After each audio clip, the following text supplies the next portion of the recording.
तीसरी रोटी। महानगरीय जीवन में हर व्यक्ति की जिंदगी टुकड़ों में बटी हुई है। एक दूसरे को पहचानते बहुत लोग हैं, लेकिन कोई किसी को जानता नहीं है। लोगों की जान पहचान 1 इंच मुस्कान से लेकर मतलब की दुकान तक सीमित है।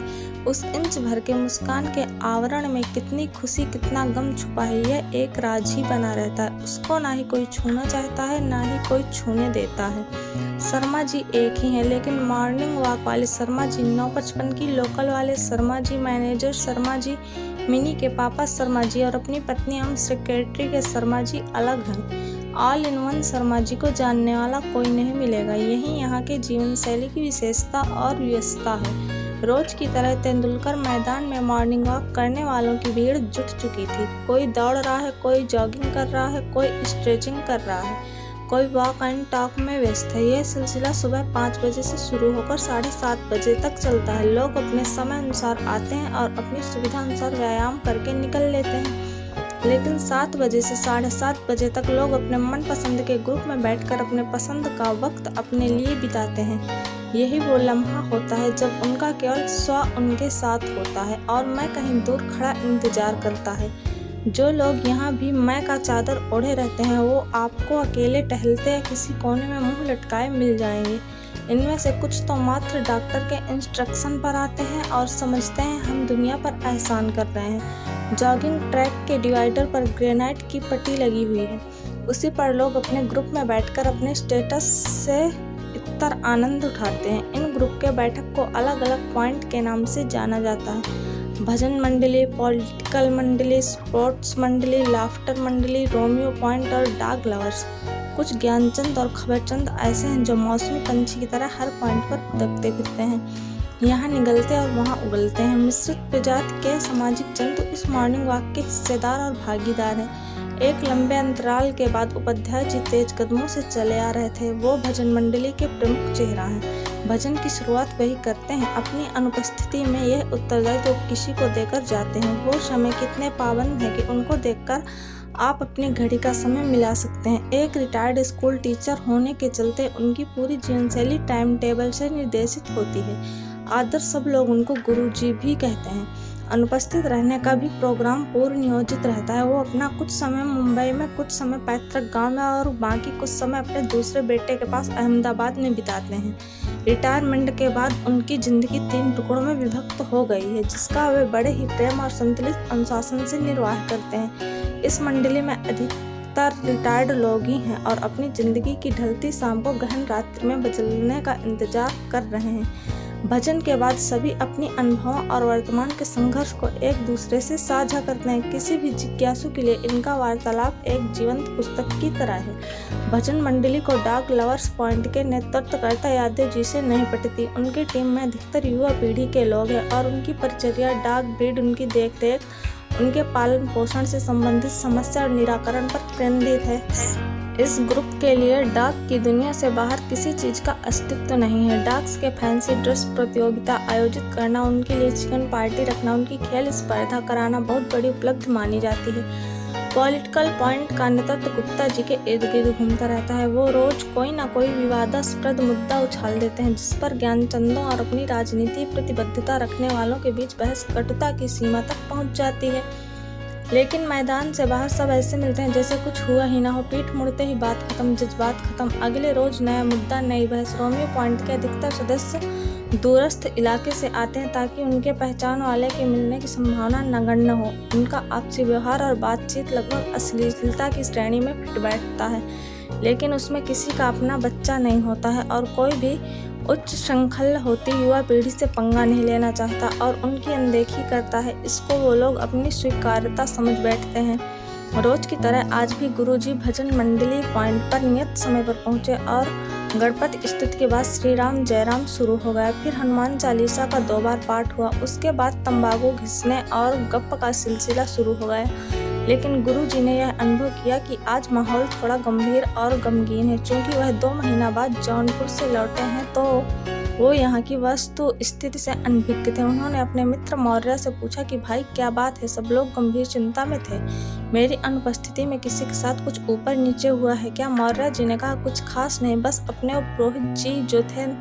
गुरु जी हाँ क्या हुआ? उनको कहीं उनका विकेट तो नहीं चला गया। तभी मिश्रा जी बोले, नहीं वैसी कोई बात नहीं हुई है, लेकिन मामला उससे भी गंभीर है। पुरोहित जी और गुरु जी भजन मंडली के संस्थापक सदस्य थे।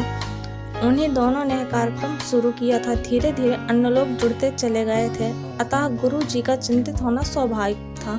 मिश्रा जी ने बताया कि अब वो वृद्धाश्रम में रह रहे हैं और काफ़ी दुखी हैं। भगवान बुढ़ापा में किसी को यह दिन न दिखाए।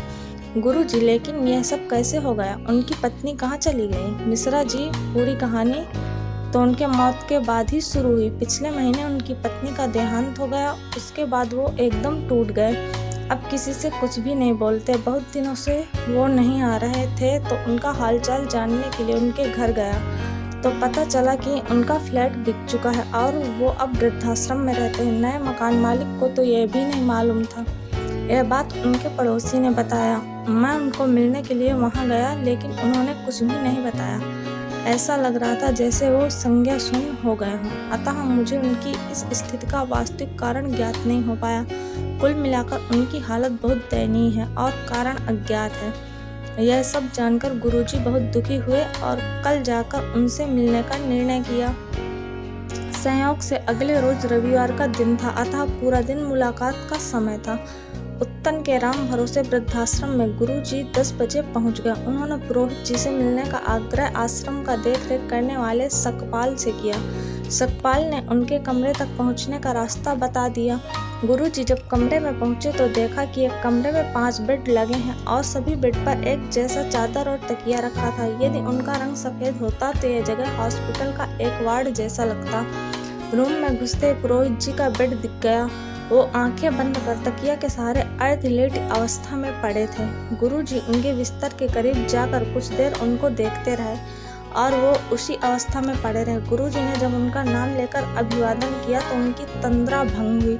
अपने सामने गुरुजी को पाकर पुरोहित जी के सब्र का बांध टूट गया।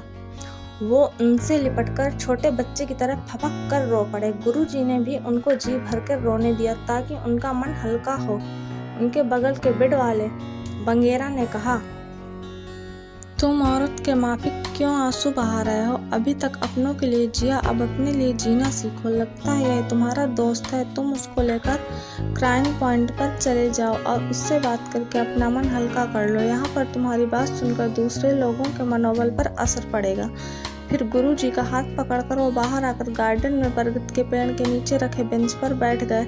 अब तक पुरोहित जी भी कुछ संयमित हो चुके थे। फिर गुरुजी ने उनसे कहा, तुम मुझे विस्तार से बताओ यह सब कैसे हुआ, और तुमने मुझे बताने की जरूरत नहीं समझी। लहजा सख्त और शिकायती था, जो सिर्फ एक दोस्त का ही हो सकता है। पुरोहित जी ने अपने हाथों से फिर से नम हो चुकी पलकों को पोंछकर गुरुजी के कंधे पर हाथ रखकर कहा, तुमको सब बताता हूँ यार। तुमको नहीं बताऊंगा तो किसको बताऊंगा?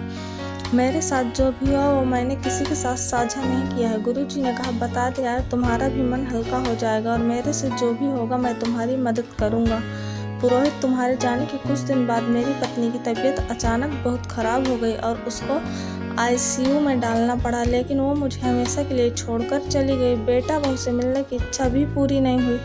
जब तक वो थी मैं खुद को खुशनसीब समझता था। बेटे बहू अमेरिका में सेटल्ड है। अपना भी रिटायरमेंट के बाद पेंशन का इंतजाम मिल जाता है।